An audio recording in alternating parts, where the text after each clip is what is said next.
starting and growing a successful business. All right. What I'm going to do, as I stated in the last first Sunday, this first Sunday we're going to work and look at the smartphones. I say smartphones. And we're going to look at the purchasing or leasing, and which is best for you. But at least I want to make you aware that the business model of the carriers out there now has changed, all right? And so you need to be aware of it so you're not taken advantage of, right? So I'm going to explore that today. And then inshallah, next first Sunday, I'm going to go back to the subject that I have up on the screen. I'm going to turn the camera to the screen, and we're going to be looking at the monitor here on encryption. At last first Sunday, we talked about encryption. And you need to know the importance of it. If you use a smartphone or a computer, and any device that you have to transmit anything over the internet, then you need to understand the importance of encryption. All right. That's to keep your data and information secure between you and whoever you want to send that information to, and no one else comes in and hijacks that information. Encryption makes sure that happens. All right. And then I'll also just briefly update you. Let me do that right now because it'll be old news by the time next first Sunday. The issue with the iPhone and the FBI trying to get into the iPhone, are you all familiar with that? You've been following it in the news? Yes. And are you aware now that some third party, they say some third party, but they don't say who the third party is, right? Helped them get into the iPhone, all right? And there's an iPhone C, right? It's not the one I carry.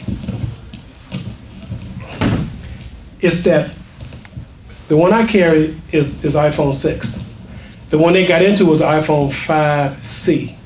And the operating system was not as high as operating system on this one.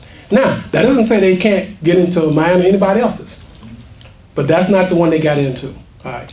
And Apple's already working to make the encryption even harder for people to get into the devices. So I don't want to get into it really this time, except to just update you. They were able to get into the iPhone. I wonder how that FBI director looks now, because he made it think that Apple had the right software to create a backdoor to get into their phones in order for them to solve that problem with that phone, with the guy who was involved in that San Bernardino shooting, right? But they were able to get into the phone.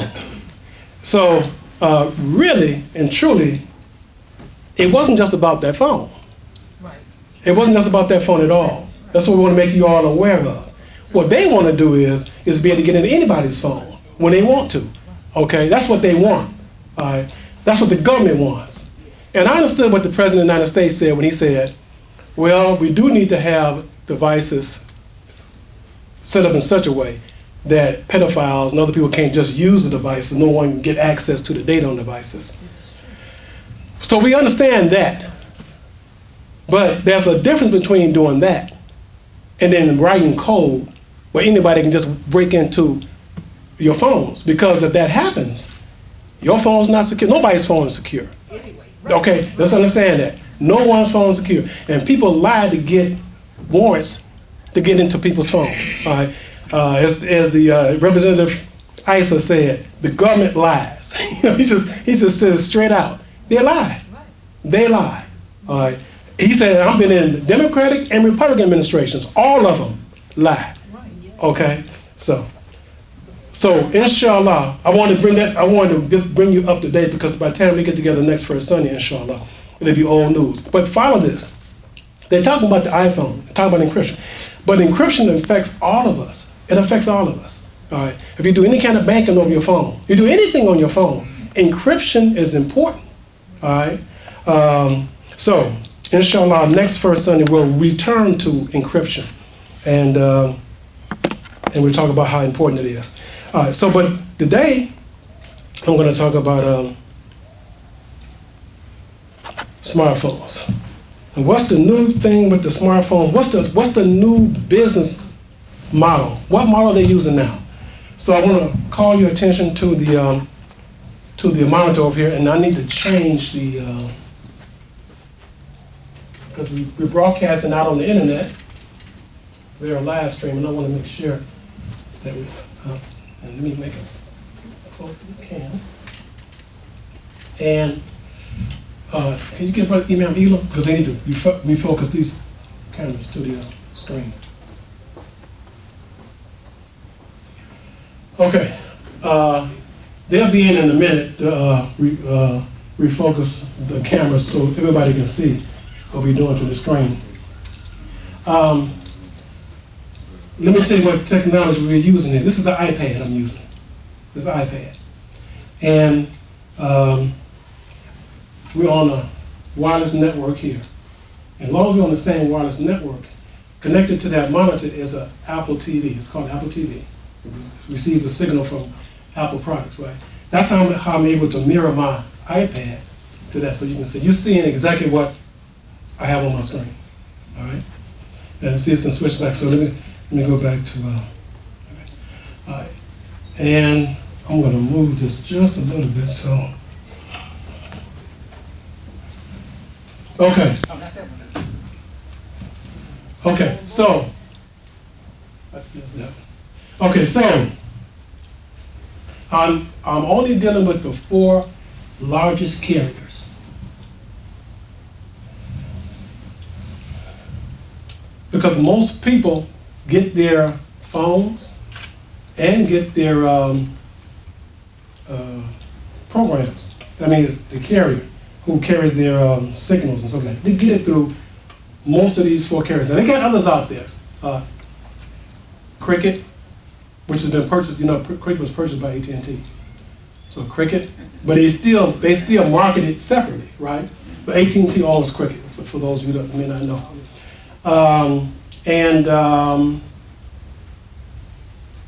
Straight Talk, have you heard of Straight Talk? Most of you haven't? Some of them, it's sold mainly in Walmart stores. Right. Okay, Straight Talk. Virgin Mobile, Boost Mobile. Boost Mobile. So so there's more people out there in the marketplace.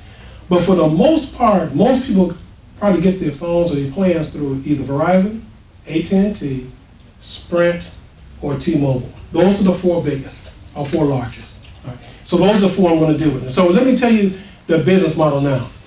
The new business model. Before they switched business models, you had to, when you got a phone, you got a contract. Am I correct? Right. And most time it was a 2-year contract. And if you broke that contract, You had to pay. then you had to pay, right? That was even before they had what they call number portability. You know what I mean say by saying number portability? It used to be a time when if you wanted to switch carriers, you couldn't take your same number to another carrier. Right. Okay, you had to go to that carrier, buy their phone, and get a brand new number. All right, and the carriers fought hard to keep that, but the FCC and more people fought, and we got that changed. So that's when they say number portability. What they mean is I can take my phone to another carrier, and I can keep my number and take my number with me. All right, so that's that's number portability. Now, people also got tired of these contracts. The service wasn't that great, but you locked into a 2-year contract. All right, and you wanted to change. And so people complained so much to their lawmakers that they passed a law that said you have to allow people to get out of contracts. And then before you knew it, the new business model don't even talk about contracts no more. You don't have to have a contract no more. That's good. That's a win for the consumer. Here's an even better win. And that's what I want to talk about today. And this is why you have to be careful. These people who are in business, they're in business to make money. Always understand, whenever there's a change, they're looking at how they can make some money out of it, all right? How they can stay ahead of the curve. So every time the consumer gets a little head up, they're trying to see how they can keep even more heads up in front of you to make their money, all right? So that's what I want to talk about today. The difference between purchasing a phone and leasing a phone. See, most of you may not even know that the model now, the new business model now is purchase or lease. And the way they structure it, it's only one that I've looked at that I saw in the fine print that actually mentions lease. They don't mention lease. All right. But that's in effect what you're doing. All right. So I'm going to call your attention to AT&T first, but we're going to look at all four of the major carriers. All right. And another reason why I'm using the iPad, because I want to go to the fine print. Now let me tell all of you this. Whenever you go in and take care in this kind of this business like this, ignore the big print. Go to the fine print. Okay, have them explain to you what that fine, because it's in the fine print that the information that you need to know to make a decision is. Not in the big font, not in the stuff they put out front. It's going to be in the fine print. All right. All right. So let me call your attention to the board. This is AT&T. All right. The top phones out there now, you know, Apple just introduced this iPhone SE. Okay, they just introduced this phone.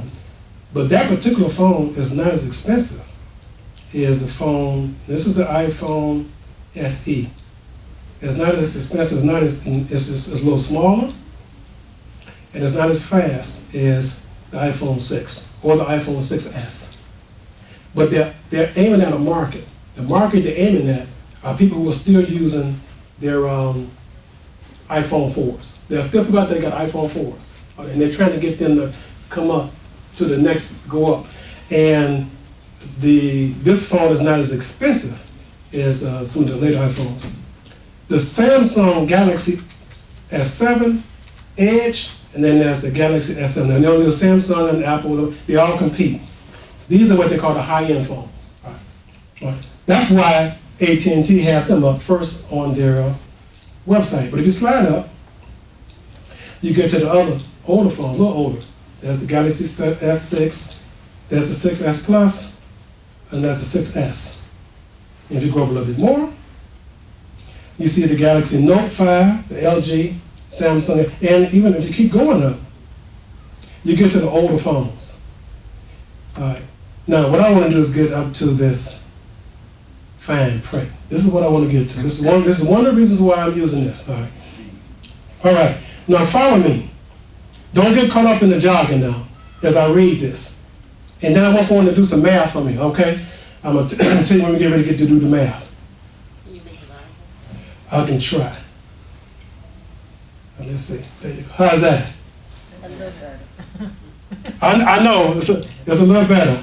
But I'm going to read some of this, all right? AT&T Next. And they got a couple. These are just marketing gimmicks, right?